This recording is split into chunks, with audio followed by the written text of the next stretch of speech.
What's going on, everybody? Happy Monday to you all. I am Nick, host of this show, this wonderful popular show called the Viall Files, and this is your Ask Nick episodes where we have our callers, our listeners call in, share their problems, and I save the day. With some help of the ladies in my life, Chrissy, Allie, and Amanda. How's everyone doing? Almost forgot your name there, Amanda. I watched it happen in real time. As I told Natalie the other day, I'm not perfect, but I am honest. Well, we have a great episode for you. I thank you for listening. Just going to pine for your guys' approval. Would love our Ask Nick listeners to go over to iTunes and give us 5 stars. Let's get those 5 stars up. If you want to leave a nice comment and review, that's nice, but I'm not even asking you to do that. I wouldn't want the stars.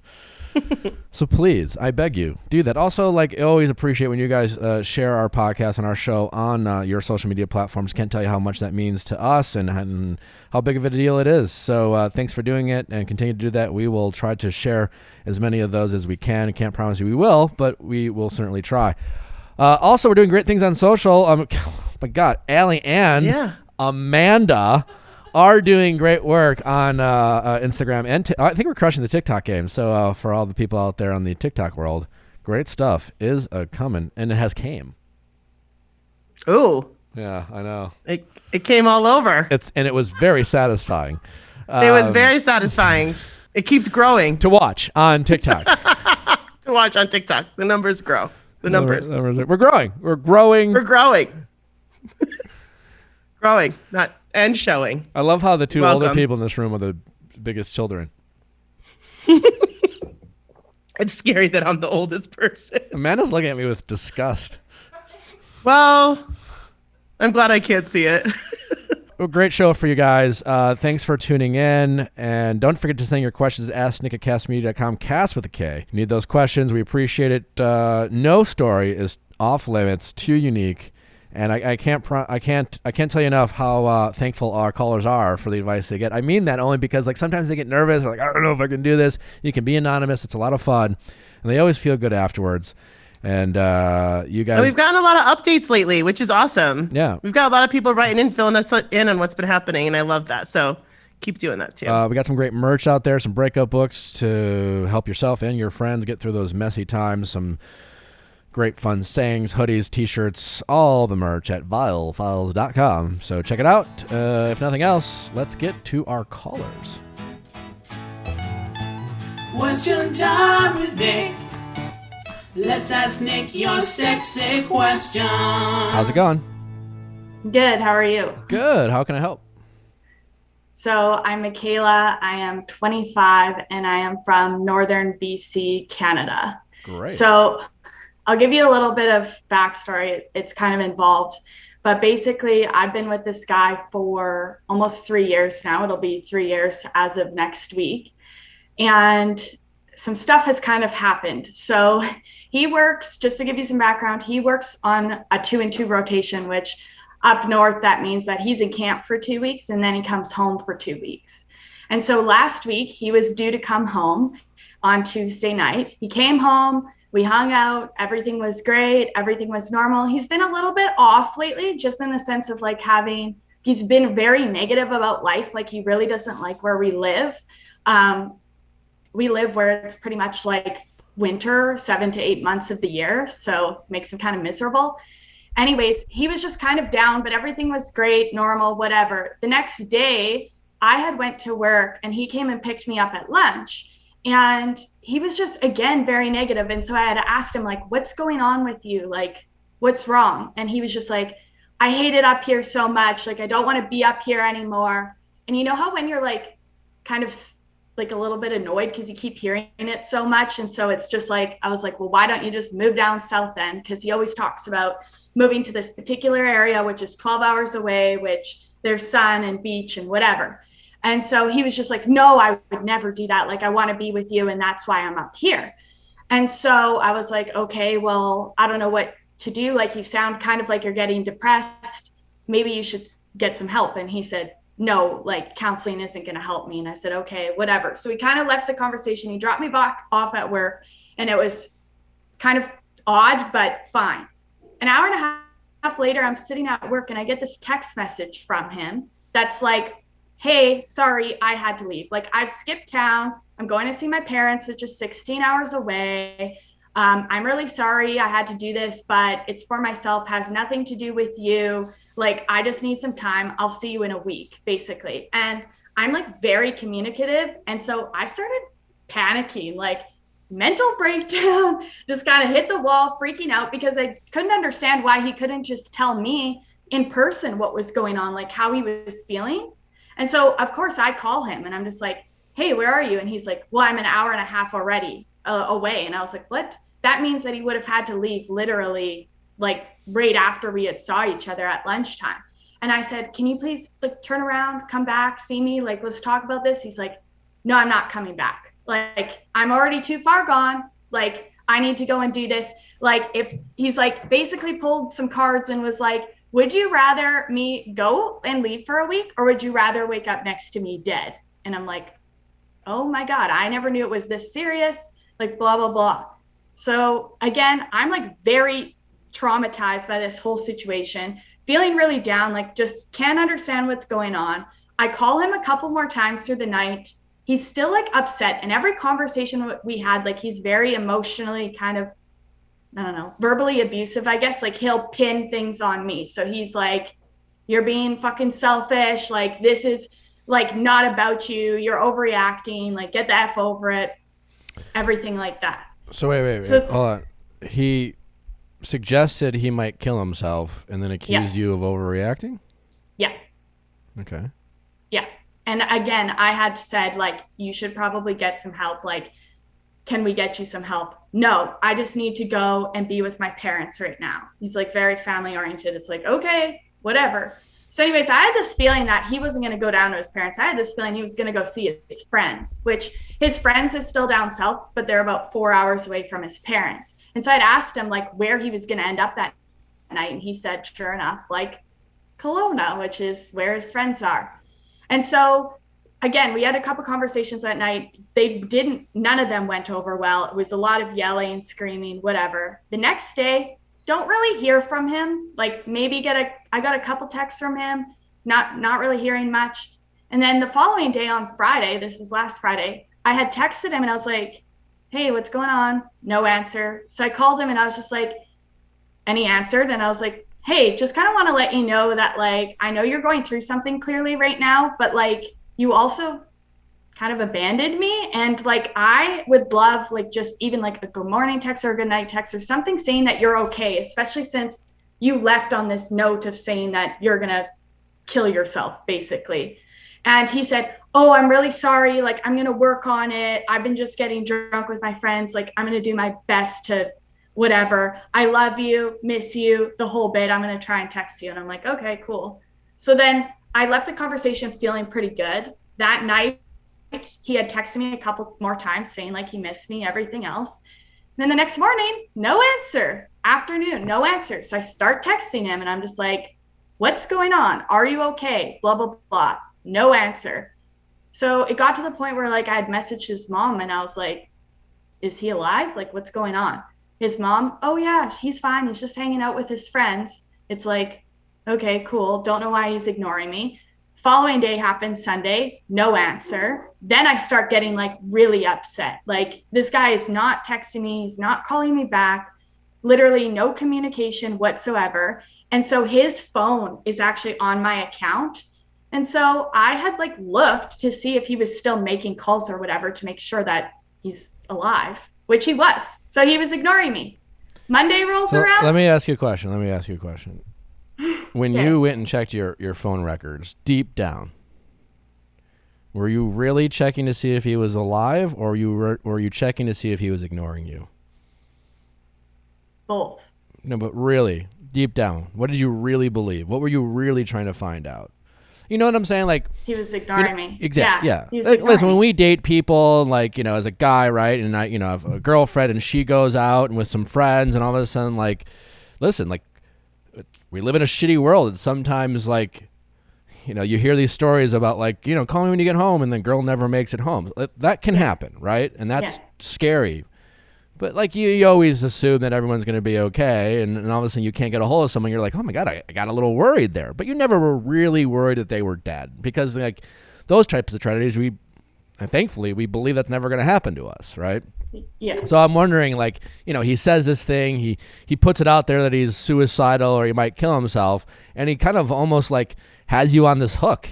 It's like all of a sudden you're like held hostage to these threats he's making about himself, and I'm just wondering, deep down, when you were you answered the question, like, what were you really trying to find out?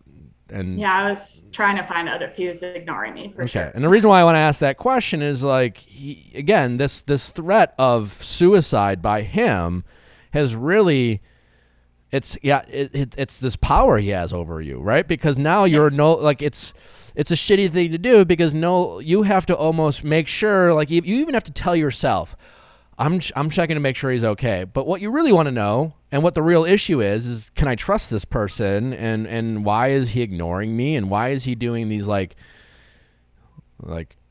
normal kind of shitty things people do to people they're in relationships with, right? Yeah. And you almost have to like make it about the suicide at the off chance he is, but I don't even think deep down you really believe he's suicidal. I don't. Okay. And what happened later kind of confirms that. So the other thing that's going through the back of my mind is, please do not question me on why I stuck with him for so long, because you guys are going to think this is ridiculous. But there has been, I can't even count. Actually, I've lost count how many times of like he's messaged other girls and sent pictures and literally the whole bit. And every time I've stuck with him.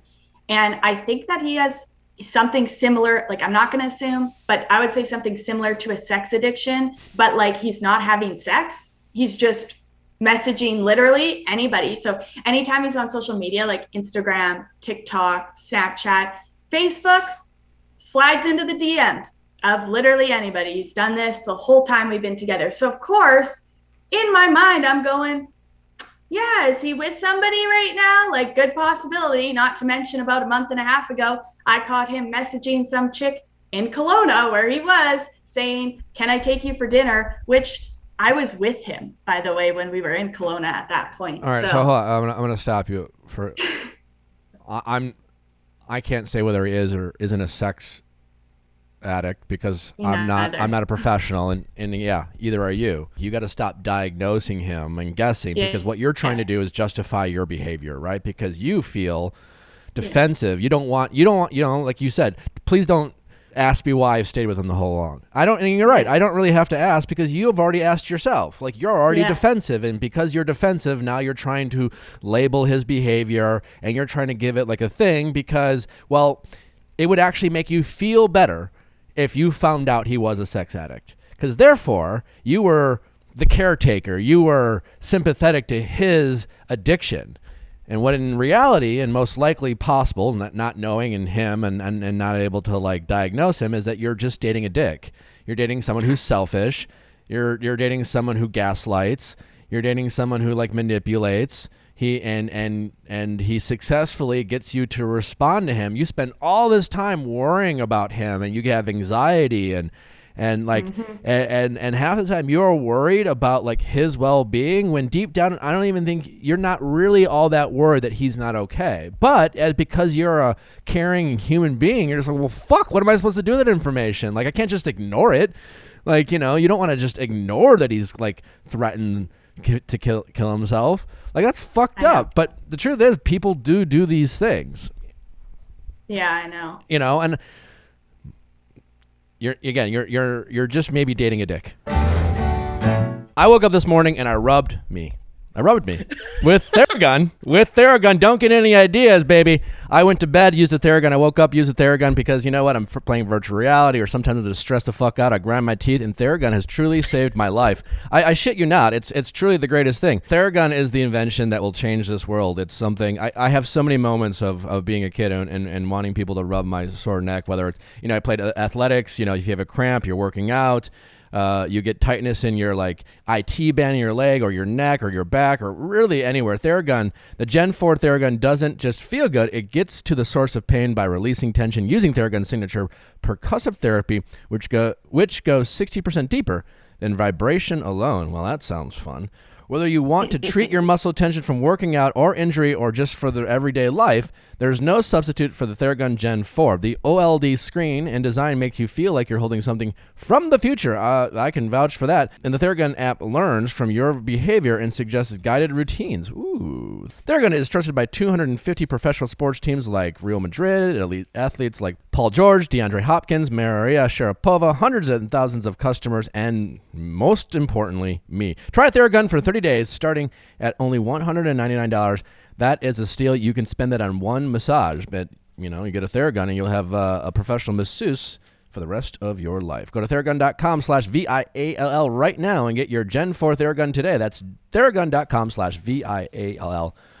Theragun.com/VIALL. Very few things people want more than being a know-it-all, but and you can do that now with Masterclass, and you can get the information you need from all the best people in whatever specific industry you want. You want to learn how to skateboard? Well, no better person to teach you than Tony Hawk. You want to learn how to make film? Then Martin Scorsese is there to guide you through it. Also, you can learn about dog training, photography, the list goes on, the art of interrogation, how to negotiate. They even have science and tech categories. Truly wonderful. It's amazing. It's so well done. It really makes you feel like you're in a you're taking a class at Harvard. You're like, why? How did I get in this class for a very low and reasonable price? I highly recommend you check it out. Get unlimited access to every masterclass, every single one they have, and they have a plenty. As a Viall File listener, you get 15% off an annual membership. So go to masterclass.com/VIALL. That is masterclass.com/VIALL.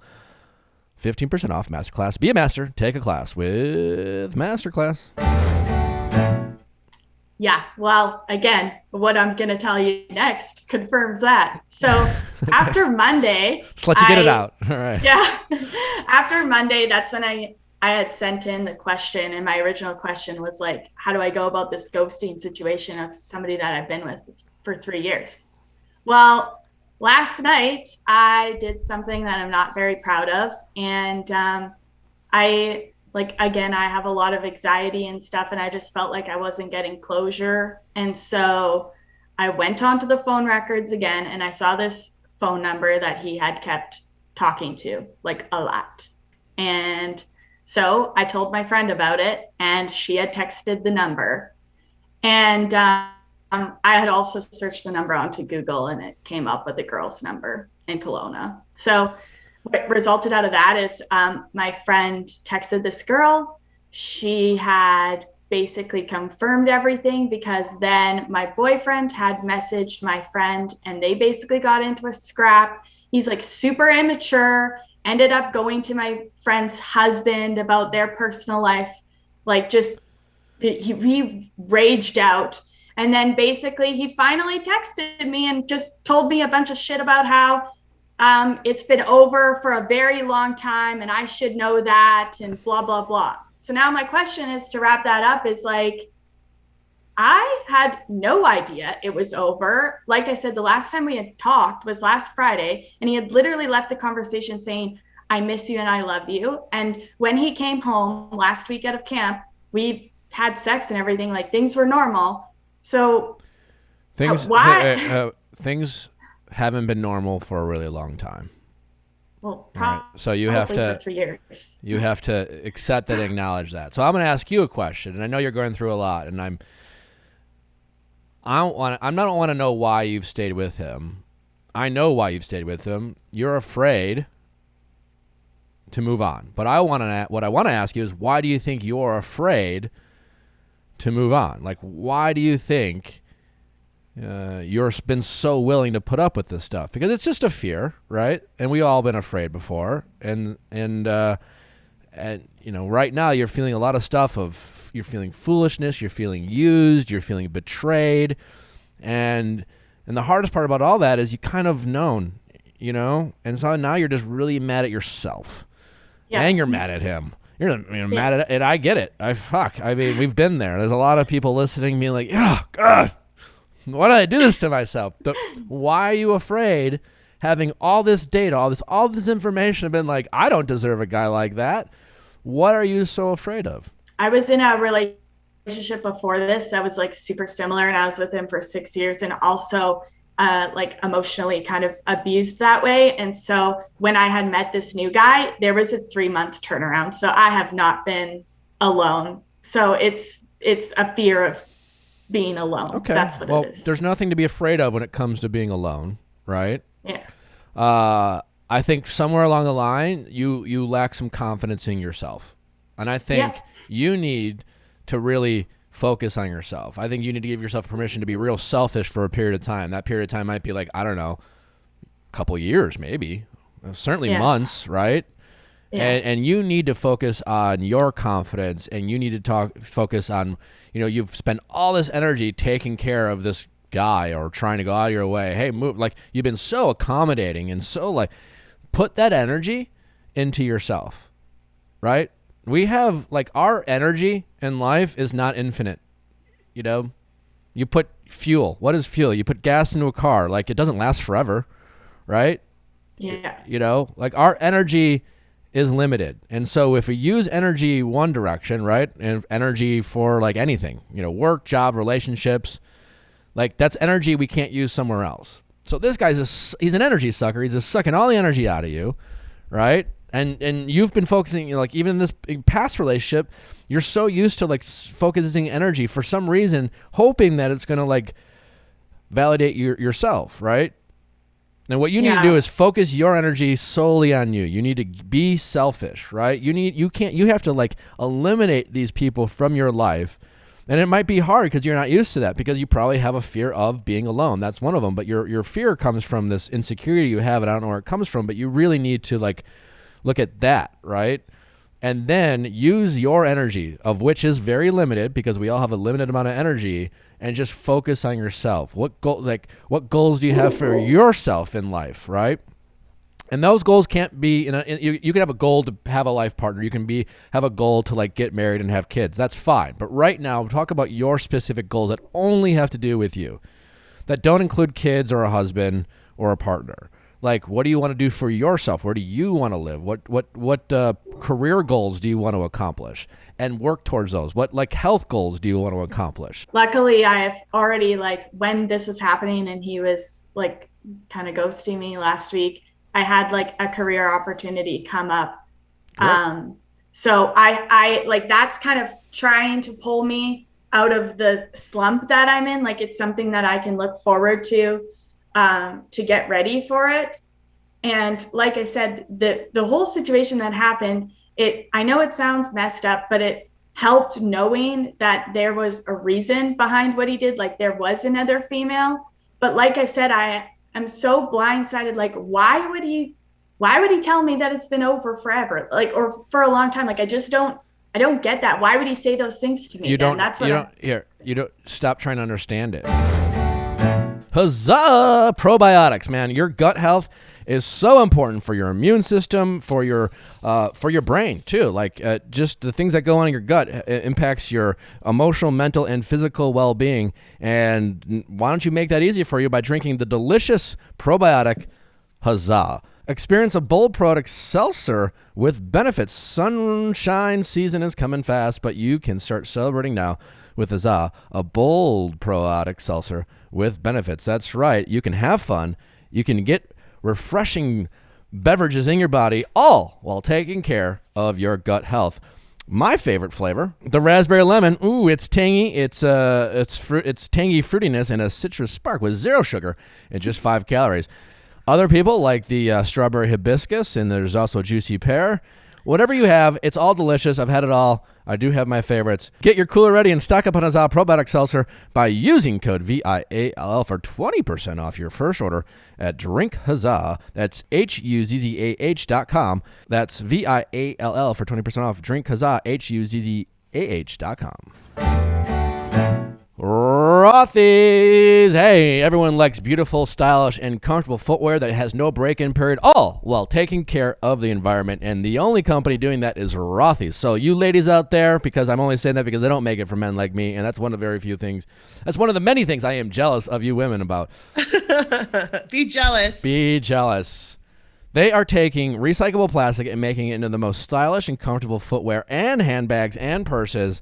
It's really great. There's no break-in period, like I said, and they always look like new because to clean them, you just throw them in the washing machine, and bam, they look gorgeous. Rothy's is available in a wide range of styles and come in an ever-changing array of colors, prints, and patterns. Rothy's shoes are knit with thread made from plastic water bottles, so they're ultra comfortable as soon as you slip them on. That's right, 0 break-in period. Check out all the amazing shoes, bags, and masks available right now at rothys.com/VIALL.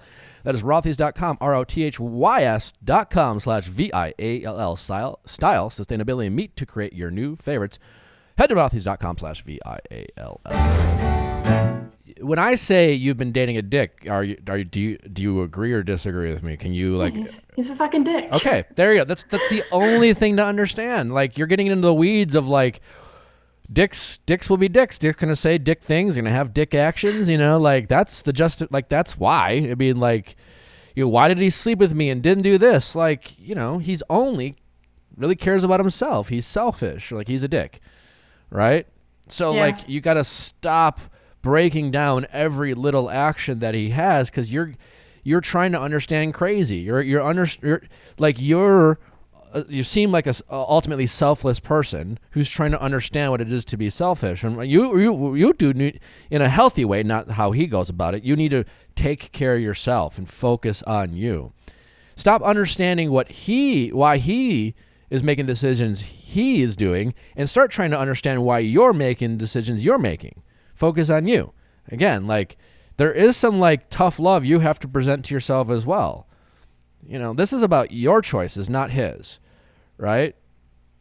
And that, like, yes, I'm not trying, like, you already feel silly and stupid, and that's okay. But like, the good news is, and how you can feel better about this is, like, you can change that going forward. You're still a young, attractive person with a lot going for you. Right? Now you just need to figure out why you made these choices. So you're gonna accomplish a lot more by trying to ask yourself, why did I do this? Right? And stop trying to put like some sort of like silver lining on it. Stop trying to like make it profound. Stop trying to make excuses. It's okay. Just be like, I fucked up. I made a mistake. You know what? You can learn from these mistakes. When you try to like make it sound better or glorify it, or like, then you're not really learning going forward. You're just like, oh, well, because I'm a nice person, like, what you are is somebody who's lacking confidence in themselves right now. So focus on yourself, focus on your confidence. And this didn't happen for a reason. This happened because you chose it for, but it will work out because you have things going for you. Like, there are these windows and cracks and doors that are saying, hey, there's more to life than taking care of these toxic guys. But you need to focus on yourself. You really need, like, this is the time for you to be selfish in positive ways, right? Yeah. So he has to come back into town because he goes back to camp on Wednesday, and he's going to have to stop by the house to Why is he going to have to? He has to grab some of his stuff to go to camp. He has to? Well, it's here. So. Okay, well, I mean, you're an intelligent person. You can't figure out alternative ways to not see him or have him come over? I bet you can. That's what I'm asking. Like, my friends are telling me, like, you probably shouldn't be around when he comes by, and we should just pack his shit up so that when he comes out of camp, it's ready for him to get. And when he stops by next week, I shouldn't be there. This is a good example of the questions you need to ask yourself, right?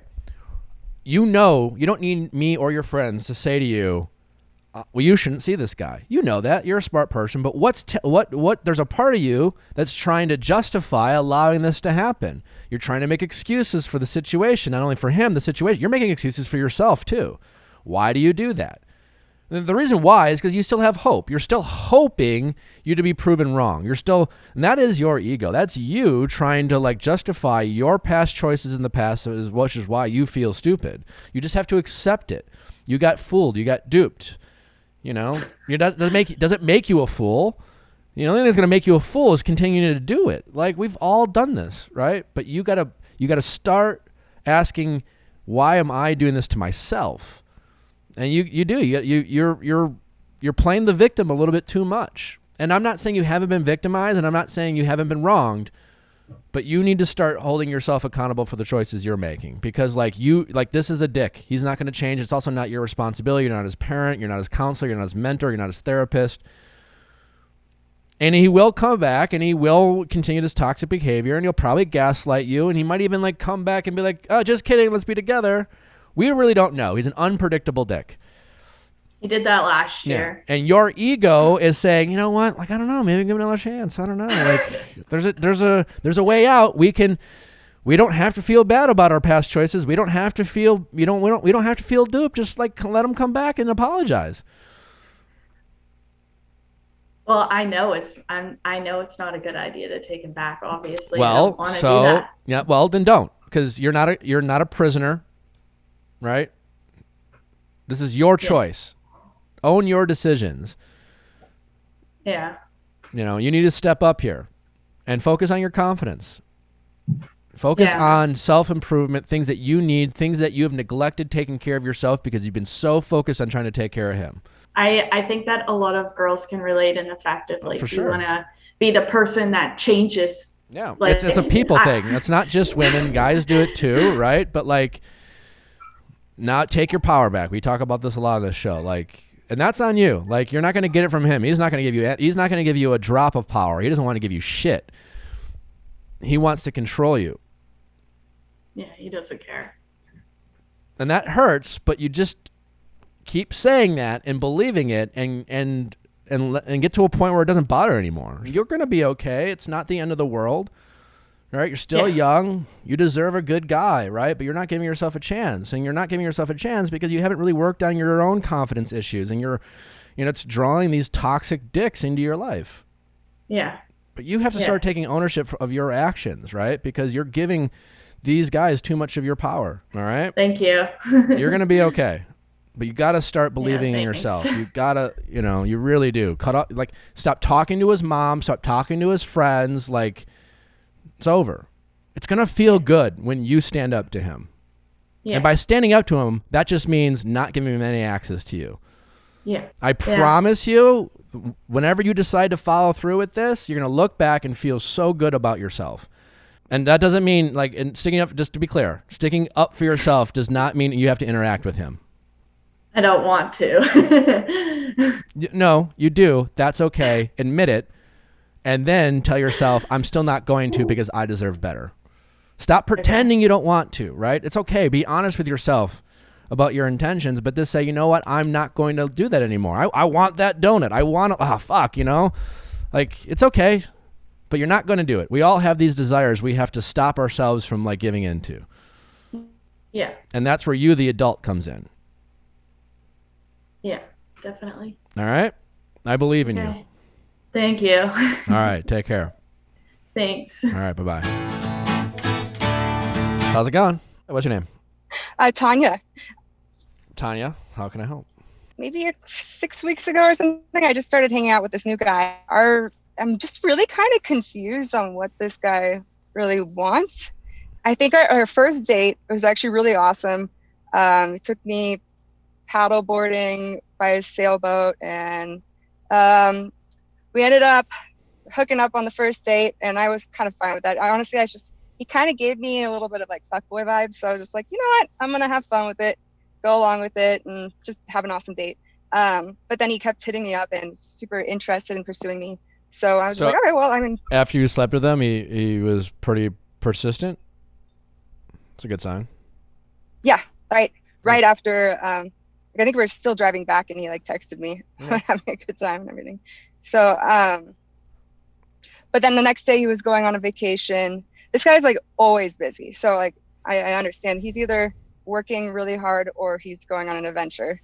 So we didn't make plans for a little bit because he was going to be gone for a week, and then he hit me up like right after to make plans for us to hang out right when he got back, which it was just inviting me over to his house. So I'm just like, okay, we're back to fuckboy vibes. But I'm like, whatever, I'm also fine with this, not a big deal. So I went over, we had fun, and then I left, and then he kept pursuing me further. And the next one, he like invited me out on an actual like date, took me out on his motorcycle, set up like a hammock on the beach, watched the sunset. Then we went back, basically our relationship has been like, he pursues me, but it's also very sexual, which I'm fine with. It's like, I'm just kind of going with the flow, and, we have good sex. So it's like, why not? But recently he's just been like, he was saying that he's like super busy and he was going away for 2 weeks, like, which now he is on his trip, which is totally fine. I was just like, well, let me know if you have time to hang out, and maybe we'll see. That's actually where the text was.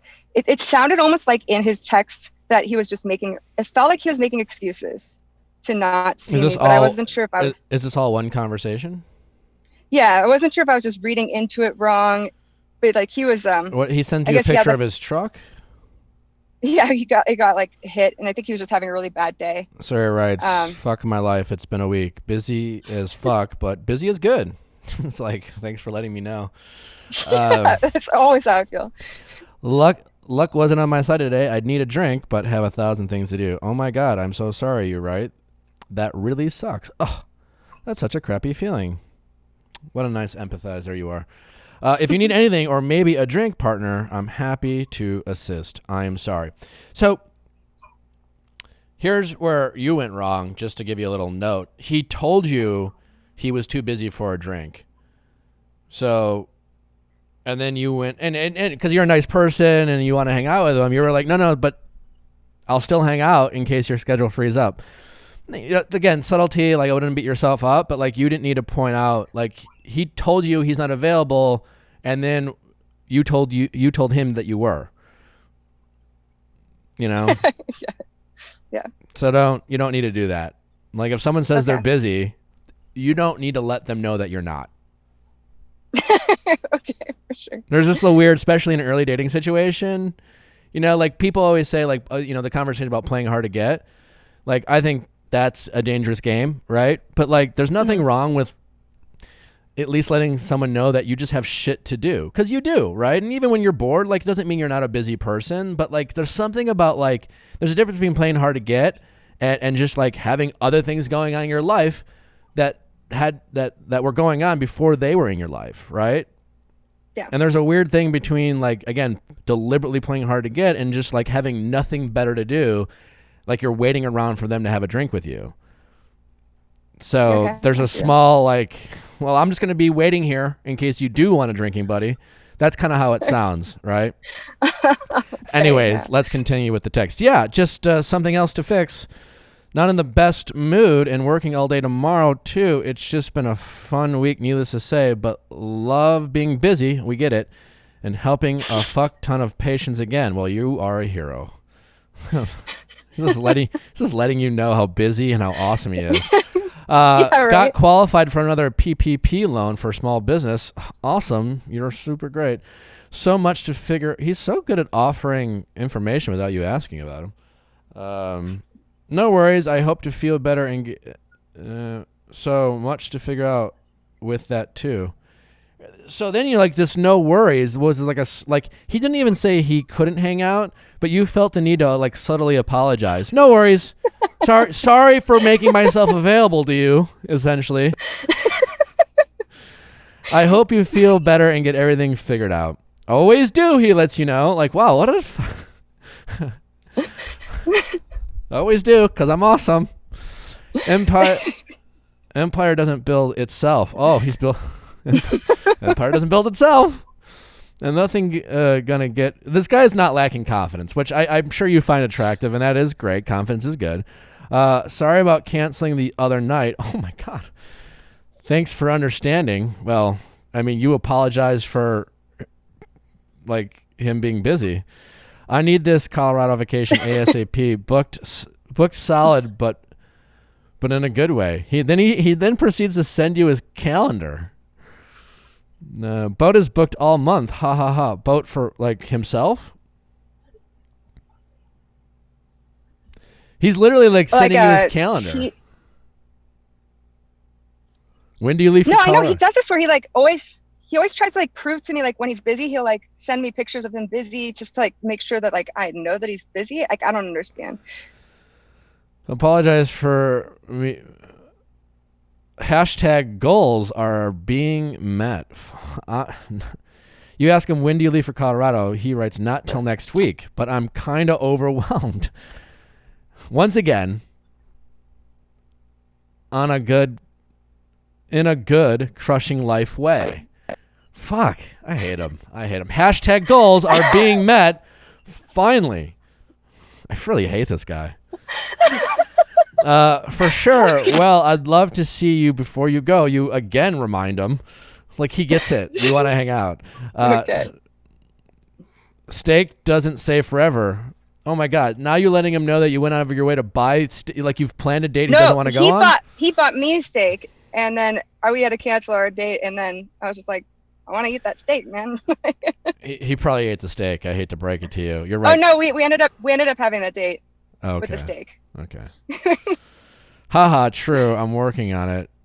Listen, I've been on your side. We've all done this. I'm being harsh, but like, yes, like I don't know what he wants. I agree with you there. It seems unclear. He doesn't hate you. Like, I don't know. Like, if a guy has sex with you and follows up with you, that's a really great sign, because it is true, right? That oftentimes guys don't really know they like you until after they have sex with you. It's something in our, we're deficiently made. You're not a priority, right? We've heard, we've talked about that before. So how do you figure out what he likes? Is like, fucking get as busy as this motherfucker. And don't let him know how busy you are. Just be busy. Be unavailable. Yeah, I don't need to update. Yeah. Don't respond right away. Don't ask him to hang out. You made it perfectly clear you're into him. You no longer need to let him know that you would like to hang out with him. In one conversation, you let him know 3 different times. I have progressed from there. So after that, I was just kind of annoyed, and I just didn't talk to him for like 4 days straight. Yeah. And just kind of did my thing. And what happened? Celebration or whatever. Finally, then I got into my head wondering if I was mean by completely not saying anything. So I just sent a little meme on Instagram. Why? And then he why? You were so close. With you were so close. You spent 4 days being busy. Just let him reach out to you. And when he does, be fucking busy. And then when he asks why are you busy, you say to him in a very non-mad way, you're like, hey, listen, congratulations, hashtag goals, you're crushing life, you're too busy for me. That's okay. I'm just looking for someone who's a little bit and here's how you make him real shitty. It's this guy wants to let you know that it hasn't always been easy, and he's working really hard on his goals, and he's on his way, but he's not there yet. And you're looking for someone who's already landed, And that's just a small little dig. So when he comes back, you're just I don't know, you're too I'm looking for someone who has it figured out, not figuring it out, who has a little bit of time for me. You don't. It's okay. It's fine. And, and then see what he does. Then we did end up hanging out, and then I kind of was just after that you know what, I'm not feeling this right now. I'm not feeling his energy is where I want it to be, but at the same time I really like having sex with him. So after that one date, I just kind of sent him a text, and I'm curious what you think of this now. He goes, I went to him, I'm like, that after sex hangout and cuddling felt a little weird. No, not sure we're there yet. You maybe sent let's that? stick to hang out. I sent this to him. Yeah. I said, maybe let's just stick to just hanging out and having sex for now, because we have great sex. Either way, I think you're awesome. Have a lot of fun with you. Super down for skydiving. Let me know how much it costs. What do you say? And then he said, haha, for show. Yes, we do. For show. I hate him. Yes, we do. Yes, we do indeed. I think you're awesome too, and down to just keep it as friends. And he said, I'll let you know about Friday, just depending on how the rest of the week goes. And then, of course, super busy on Friday. But he's consists after that. Okay, so after that, he starts going and just floods my box again. And I think he just really wants me to want him. Maybe, I don't know. You know what I'm saying? Listen, I think it's fine. It sounds like you got a little bit of clarity there, but the problem is that you would date him if he wanted to date you. So you don't really just want to be friends. You're willing to only have sex with him because it's clear to you that he doesn't want to date you. So you're like, okay, well, what can I get out of this relationship? Which is fine. We've done that, and I'm not saying don't do it, but I think it is a risk, because what you are still doing in that message is you're asking for his permission. You're asking for him. Like, why'd you have to let him know? You know, just fuck the guy when you want to fuck him. And then if he's asking about the relationship, be like, oh, by the way, we're just fuck buddies. You know what I'm saying? But no, you're like, oh, hey, just, you know, this is what I want. Is that okay with you? Like, just let him ask you. You know, why are you checking in with him? Let him check in with you. You know? Okay. But the reason why you're doing that, just to be clear, the reason why you are doing this is because you do like him, and that's okay. And you would date him if he wanted to date you. I don't know why I like him. I think that it's my ego thing though. Because I kind of think he sucks too, like the way you're saying. Oh, I fucking hate him. I'll He's the worst.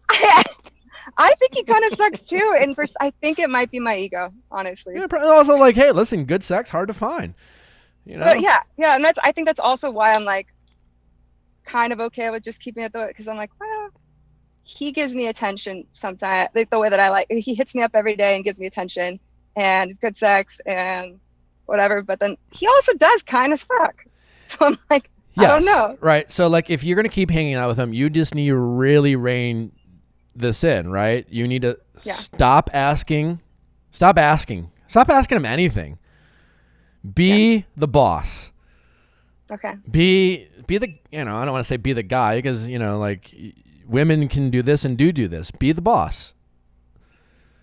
You know, treat him like a fucking employee. Okay. Like literally, if you want this to be transactional and if you want this to be about sex, you want this to not have feelings, then make it transactional.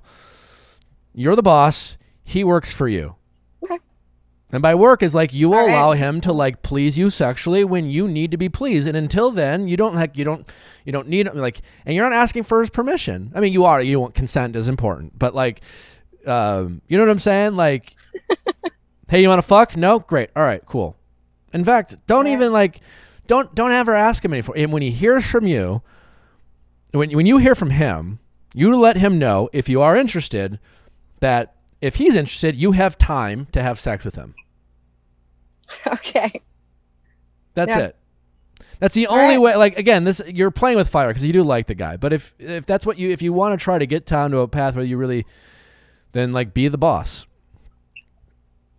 Yeah, it's hard for me. I'm like by nature, I'm very like easygoing and whatever. You can be easygoing. Nice. You can be an easygoing boss. It still means you're in charge. You can be in charge. This is about power.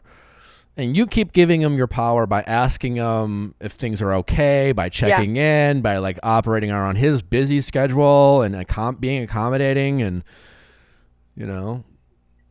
Yeah. No one's saying be a mean, bad boss. Yeah. Be a good, understanding boss who like lets him know when you have time for him.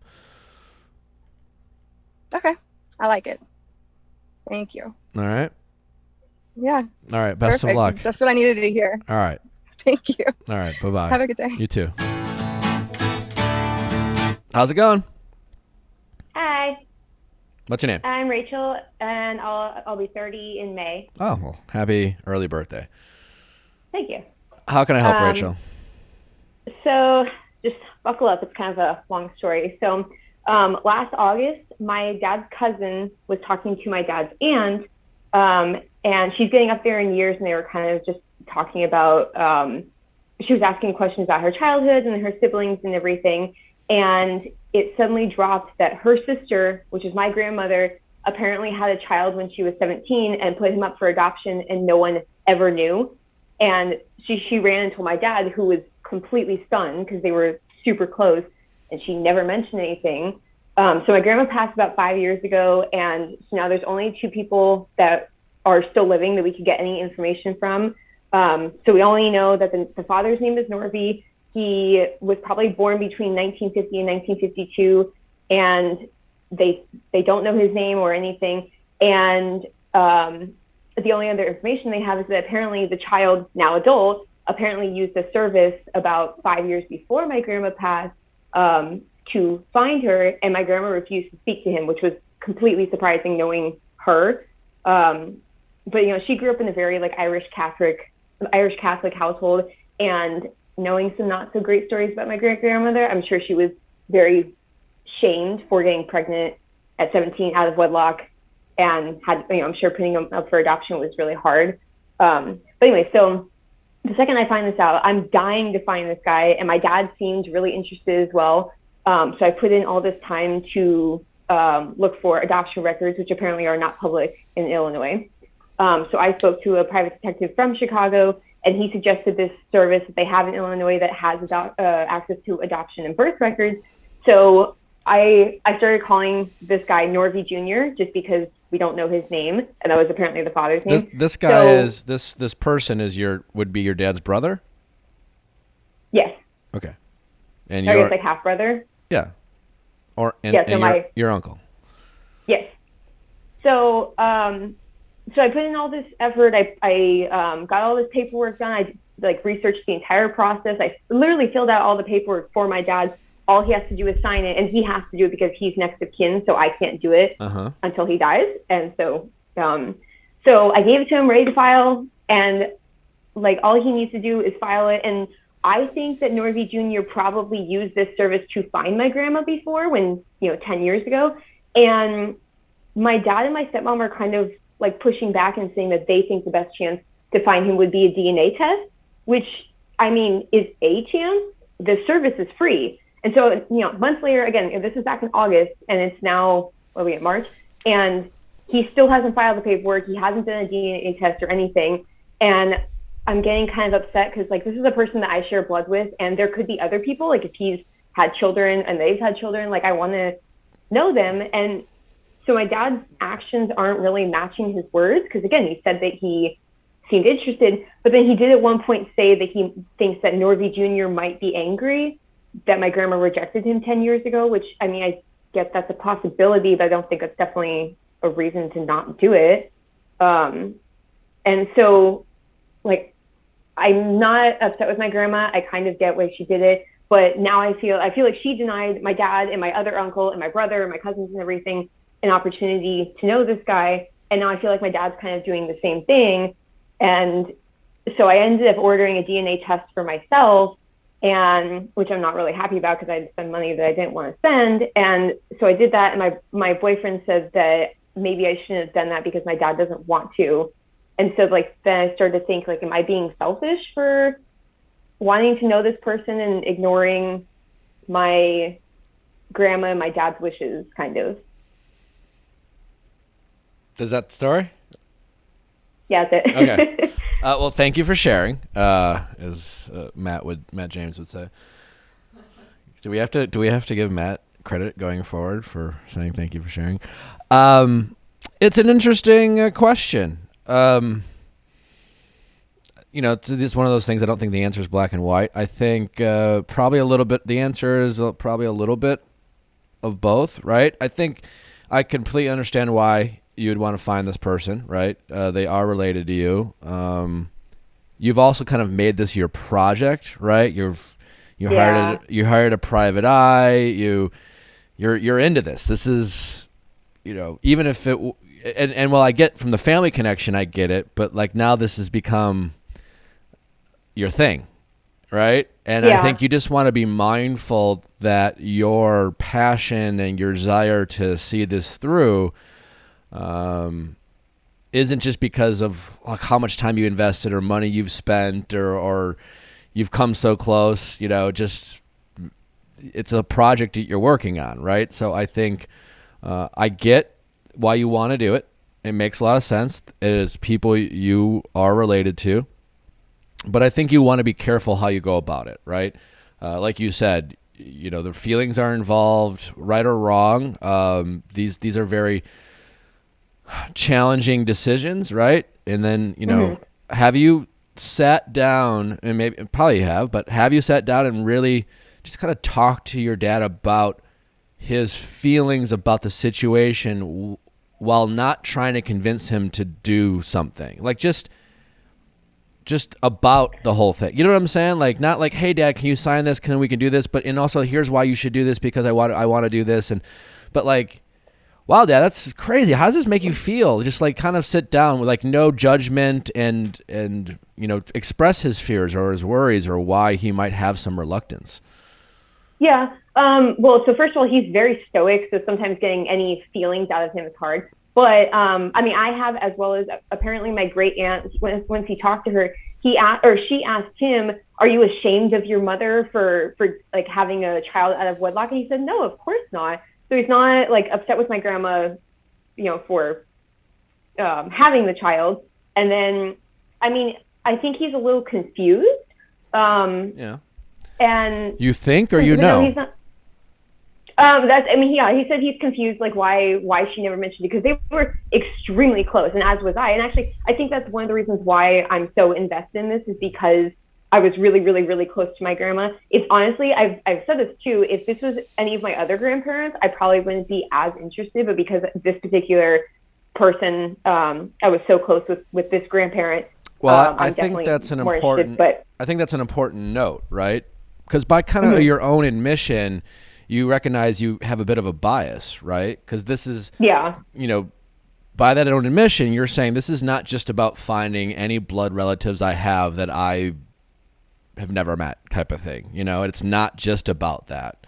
This is about this almost kind of fascination you have because you were so close with your grandmother. And there's a story there, and you want to unpack that story and meet this person you've named, and you've wondered what their personality is like, and you wonder what it's been like for them. Yeah. So I think you would need to be really careful about your intentions. At the same time, I think this could be a real positive thing. Perhaps it could be an unpositive thing. I don't know. Yeah. And even if it's not positive, I don't think it's a bad thing to do, because I mean, if he does have all this anger and resentment, that's fine, whatever, at least I tried. Like, it's kind of like totally. I mean, the fact that he tried to reach out to your grandmother unsuccessfully, I would think there could be still a beautiful opportunity for your dad to connect with him, and two brothers sit down even years later and have some reconciliation and some conversations, and maybe your dad, who was close with his mother, can share stories about his mom, and tell this stranger, this family member, the good and the bad about her. This is what made her special, and this is maybe why she felt this shame. I don't know, right? But I also feel like, I mean, he had to, like, he has to be interested if he, like, because my grandma, she married and divorced and changed her name and moved probably 100 times all combined. And so the fact that he found her is honestly pretty astonishing. So I feel like if he put forth the effort to find her, he has to want to know about his birth mother and potentially siblings and everything, because he doesn't know that my dad exists. He only knows that my grandma exists. So, I mean, based on his apparent actions, it sounds like he would be interested. And even if he does now have some anger, I would think that he would at least want answers, even if he does have resentment. Definitely is a lot of logic there, right? What I think you need to try to maybe take a step back from your eagerness and excitement, what you invested, your fascination with all this, because that's where you run the risk of, having kind of selfish intentions, as your boyfriend suggests, right? That doesn't mean I think you should just drop it, but I think you just want to, like, maybe this is an opportunity to continue to, like, build your relationship with your father, right? Just have a conversation about him, recognize, have these conversations with him that you're having with me. Let him work through this, right? Let him, something's holding him back, right? But let him process this, right? And that might mean it might take a few months, 6 months, a year. I don't know. And granted, as your father and his brother, who he's never met, gets older, you always run the risk that something can happen. But I don't think this is something you want to push, right? I think whenever your dad does this, he needs to be ready, right? Yeah. And I think use this opportunity to, push your dad to open up, right? But be patient with the fact that it's not a strength of his, and ask him questions. But you gotta have to find a balance. You don't want to be too pushy. Like, come on. I mean, And don't make it about you. The fact that you've invested time, money, private eye, like, you got to throw that all out the door when you're trying to, like, you can't throw that in your dad's face, right? You can't. Right. You got to respect the kind of complex dynamic that this is. So I don't think there's anything wrong. I wasn't trying to throw it in his face. It's just I'm not working right now because of the pandemic. I was in a corporate event planner, and obviously we're not having any events. Sure. And so he's still working, and so it's kind of like, as you said, this is like my project. So like I was kind of just trying to be nice and do all the work. It wasn't, I don't mean I'm trying to do it this way. I don't mean you're being mean about it, but like we have this way of you'll say little things, and it's because there's that part of you that feels like it'll come out, but that's how you'll hear it, right? I don't expect that you're gonna go attack your father and be like, I can't believe you're not, like I'm working on this, but because it has been a project of yours, you're going to be a little less patient with him, right? Because you have this bias, right? Because it's this fascination, because it's the grandmother you're closest with. So I also just like kind of worry because I mean this guy has to be around 70 if he was born somewhere between 1950 and 1952. We have a pandemic going on, and I don't know if you ever watched the show This Is Us, but there's a lot of like adoption and like lost connections and stuff. And so like I've been watching that show recently, which hasn't been helping, but it's just like all of that combined. I just like kind of worry, like, I mean, the clock's ticking, like this guy, he might not even be alive. I mean, yes, he was alive 10 years ago, but he could have died 5 years ago.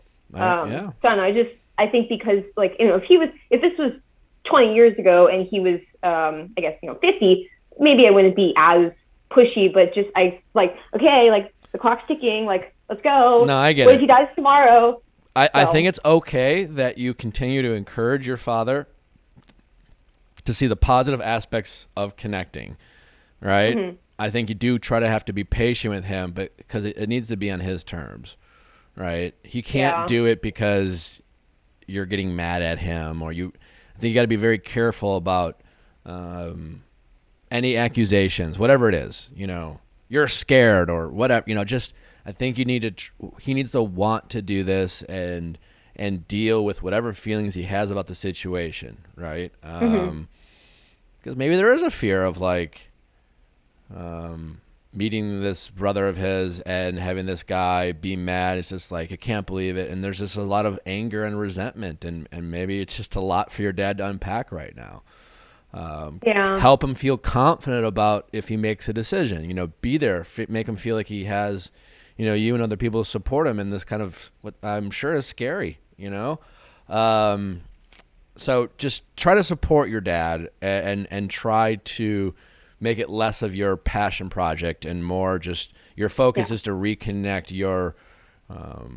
your father with his brother and reconnect two people that hopefully this could be a real positive thing. So I think you just want to channel your energy a little bit more efficiently, right? And watch your bias and what you say to your father while trying to get him to do this. Does that make sense? Yeah. Yeah. So, okay. Yeah, I'm not saying stop, but just be careful with how you go forward. Yeah, I'm definitely very type A, and being an event planner, I'm used to like controlling things, and so like having to relinquish the control is very hard. Yeah, I can tell, I can sense that, but that's kind of my note. And use this as an opportunity to just kind of talk about, get your dad to open up. It's push him in that regard. He's not really good at doing that. I've gotten, I think as a millennial, I with other peers my age, I've gotten really good at communication and everything, but it's hard to get him to talk about feelings. And there's just like there's this weird, like, he's not only my elder, but my parents like respect for him, and I like don't want to push it. And I don't know. It's just, but you're an adult now. Like, your relationship with your dad has changed. You can challenge him. You can push him. You can ask him tough questions. You can, and see when he's ready, and just make it more about that and less about like, but like, he's there, and I've done all this work, and like, like, don't do that. Don't do that. Yeah. So, all right. Yep. Well, keep us updated. I would love to find out if this eventually works out, but just don't get caught up in the project of it all, and focus on the family. Yeah. Like I said, I was just trying to be nice and do all the work, but which is great. Just don't equate an extra value to that. Yeah. You were nice. You don't deserve a medal. Like, you don't. It's. You know what I'm saying? It was nice, but you gotta let that go. Yeah. All Okay, right. cool. All right. This Thank could you. it's still you're in the middle of hopefully a positive journey of not only meeting your uncle, but this could bring you closer with your dad by really being patient and connecting with him and pushing him to open up. And I would look at it that way. That's true. Have that be your next project. That's a really good way to look at it. Okay. All right. Sorry, I'm right. Okay. No, you are. That's why I called. All right. All right. Well, thank you for calling. Thank you. All right. Take care. How's it going? Good. I'm Molly. I'm 34. Hi, Molly. How can I help? I've got a kind of a family situation going on, but I guess first I need to tell you a little bit about me and my relationship. I got married at 18, a month after I graduated high school. My husband was 19. We've been together. It'll be 16 years in July. So it's a lot of that purity culture, all of that stuff that people talk about. But other than that, this really isn't about that. But so my parents have been married for 38 years, and I've always looked up to them and their marriage. And I think they're a big reason why I was able to stay in a marriage that, I was just so young, and I really looked up to them. And I guess about 3 weeks ago, somewhere around there, they brought me and my brother together, and pretty much it was just really weird. I didn't know what was going on, and I was worried, all kinds of stuff was going on. And my dad pretty much said that he had cheated on my mom, and there was no sex. It was with a family friend, and he came home and told her right away. He was ready to pack his bags and leave. And I guess, and then they kind of backtracked and said about a year ago, she caught him Facebook messaging some other woman, and he pretty much realized he had a sex addiction, and he's been in counseling for a year, and it's just obviously not gotten better. So they decided that he's going to go to rehab for 10 weeks, and that's pretty much where we are. I just, the biggest thing for me is, I guess my question is, how do I not, I've been trying really hard to process it and make sure that it's their issue. There's nothing I can really do about it, but I looked up to them in their marriage so much, and my dad kind of put him on a pedestal. It's kind of not affecting my marriage, but it gives me a little bit of trust issues, which shouldn't be there with my husband. When you say he has a sex addiction, or is it that, or is he just acknowledges that he's into sex? I don't know. I've done a lot of research on purity culture since I got married. Me and my husband, we had sex before we got married, and I married him because that's what I was supposed to do. I did something wrong, and we got married young and had kids young, and now I have a 15-year-old daughter, and I can't expect her to, I'm not going to do the same thing that my parents did to me or my mom did to me and push to wait. And then, it's just the whole situation, or the whole purity culture is just toxic. But I don't know. I really think that it goes back to that, and, her issues between the two of them and their sex life. And I brought that up in the conversation. I was like, they're talking, they didn't have sex for a year or something. And I'm like, Mom, you can't not have sex with him for a year and expect him not to do so, I don't know. Yeah, yes and no. I don't know. I've never been married, and listen, if you're going to make a marriage work over years, sacrifices need to be made. I'm not here to say a justification for someone cheating is because their partner, whatever they're going through. Definitely. We go through a physical and an emotional ups and downs and tragedy, and sometimes we're just not there sexually to be in a relationship. And I don't want to worry about if all of a sudden 15 years from now, let's say I get in an accident and I can't perform or something, and or maybe I'm emotionally depressed and I'm just not in the mood. I don't want to worry about my partner cheating on me. That being said, I'm just more curious about it also doesn't necessarily make your dad a sex addict because he had he stepped out. Not everyone who cheats is a sex addict. They're just unfaithful. Yeah. What he told me was when they talked about it a year before, when she caught him texting somebody or Facebook messaging somebody, whatever, that he had realized that some things happened to him when he was young, and he had never dealt with it, and that's what he was trying to deal with in counseling. And I mean, my first reaction was kind of not that was a cop out, but going to rehab for being a sex addict was kind of like, I don't. She didn't want to leave, so that was like the ultimatum.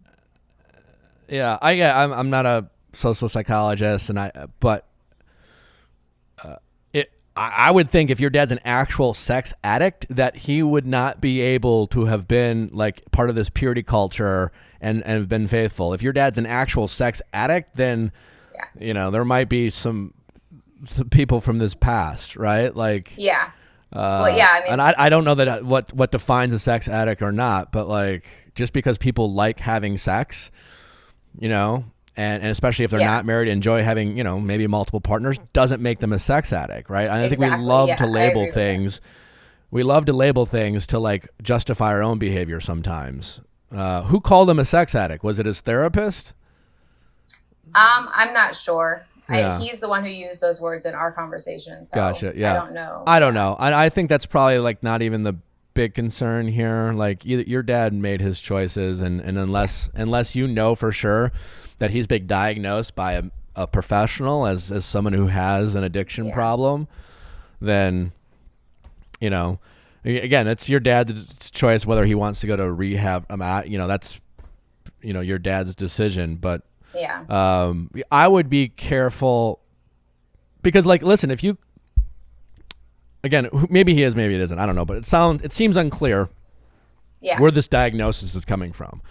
So I think you want to be careful giving it a label that doesn't exist because, your husband, this is based off of your own insecurities about your relationship. He doesn't have to be a sex addict for him to cheat. You don't have to be a sex addict for you to cheat. You just, you have to have, it's a moment of weakness sometimes, or a character flaw. It's not necessarily a mental health condition. So I think you just like how many conversations about this situation have you had with your husband? Like, is he aware of your insecurities? Yeah, we've talked about it a lot, and I kind of went through not a depression, but a couple of days where it was really bothering me, and he's very good about talking to me, and we have really good communication. So he was supportive and not defensive. Grew up together, really, Yeah. But so when you shared these insecurities, he didn't get defensive. He got supportive. Great. That's a great sign. Yeah. If he got defensive, I'd be like, oh, well, peel that layer back. But our parents do not dictate our relationships. They can impact it. They can certainly bring in insecurities, but like, you're your own person, like the good things and bad things our parents do can both help and hurt us, right? Like sometimes the good things we can try to live up to false expectations, right? Like as a child, I literally never saw my parents fight. That doesn't mean they didn't fight, but I had this perception of this like charming and wonderful marriage, and it by all accounts it was, right? But like if I told myself my parents never fought and therefore I need to find a relationship where I never fight, if I have to have that would be a bad expectation to live up to. Yeah. On the flip side, if I grew up in a household where my parents got divorced or there was cheating, like that could be a good catalyst for me to like, I don't want to be that way. Or I could turn into, I could be like, well, I have these issues and this is why I cheat. And, these are things, they're like red flags, or there's moments and things we can live from, but like our decision to like hold on to them and make them like our like weight and our burden is like entirely up to us, right? Yeah. Like we're kind of, and I think I would just be careful of putting labels on our actions that justify them and make them excuses. And again, if that diagnosis comes from a professional therapist, then so be it. But like, a lot of days, like we were talking about this, Amanda and Alia, about like, and Chrissy, it's just like, narcissists, right? All of a sudden this past couple of years, everyone's talking about narcissists. I'm dating a narcissist, but like less than 1% of the population are actual narcissists. But apparently everyone's dating, like who's diagnosing these people? Yeah. Like you can do narcissistic things. Like some of the like moments we recognize 5 ways to recognize a narcissist. Like those are also like 5 ways to recognize a dick, So like, I think we like to call our partners narcissists or sex addicts because then all of a sudden that makes us the victim. Yeah. You know, because like, oh, well, you know, I couldn't help it because I got caught by a narcissist and I had no control over the situation because they're like their mental powers or something like that. And, you know, because, you know, dating people like with these actual problems can be problematic and hard, and you can be a victim of these people. But sometimes they're just have low character, you know, or maybe they're just assholes, and we can leave those situations. But, and I'm getting off track, but I think the good news is sounds like, by all accounts, you have a pretty solid relationship with your husband. Just keep the dialogue open. Keep putting out those insecurities. Like, the more honest you can be with your husband about the things that you think and feel, the safer you will feel, right? And it's not just the things that you're going through, it's the things that you're feeling too. You know, I can't imagine being in a relationship where my partner knows everything I say, but everything I feel, there's a whole like sea of thoughts that I've never expressed to my partner. That's scary because our thoughts do make up who we are. I think sometimes when it comes to, you know, very strong and overbearing like religious households and upbringings, there's like this underlying kind of message of sometimes your thoughts are sins, you know, the things that we think about sometimes are and we have to like push those thoughts down, therefore to not be sinners, you know. It's just like, well, fuck, man, you know. So then we push them down, we ignore them, and then, you know, they don't go away. That's who we are. Yeah. And then sometimes we get worried about what our thoughts say about us. Are we really accepted? So then we start like lying to our partners by not admitting the things that we're thinking about and feeling. Oh, but it's such a relief when we can say that to our partners and have them be like, yeah, me too. I totally accept you. It's fine. Like, it's okay. Let's work through it together. What a comforting feeling. Yeah, for sure. So just keep doing that and just try to keep the dialogue open. Yeah, definitely. I think the main reason I emailed was because I think that this probably happens more than people realize. And, you know, parents get divorced as you're an adult. And, you know, I don't think that people realize that it affects the adult children as much, you know, so. I totally agree. But don't be afraid to still love your father. He can still be your hero. You know what I'm saying? Like I don't think you have to acknowledge the hurt, you know, deal with it. Don't ignore it, but you don't have to hate him. You know, like this, he was never perfect before. And now it's been a smack in the face, and just, you know, what your dad and mom taught you came down from what they were taught too. So like, you know, pointing the finger only does so much, but just try to acknowledge your feelings and work through it through therapy. Like, you know, could be something that maybe you and your husband still like get couples therapy for together, you know, even though it seems like you have a good situation, get ahead of it. Right. You don't have to wait for there to be a problem to, you know, deal with, you know, insecurities and thoughts and feelings that you have. Okay. So, all right. All right. Thank you so much. All right. Well, I appreciate you sharing your story. Good luck with everything. And it sounds like, honestly, like all things being equal, like you got a pretty good, you know, relationship with your husband, and that's something, and there's no reason to start doubting that just because of, you know, the sins of the father. Wow. What a great episode. We crush it. Hey, everyone, team high five. Great. High five. I think that's it. Viallfiles.com, merch, asknick@castmedia.com. Questions. We will see you on Wednesday. Peace.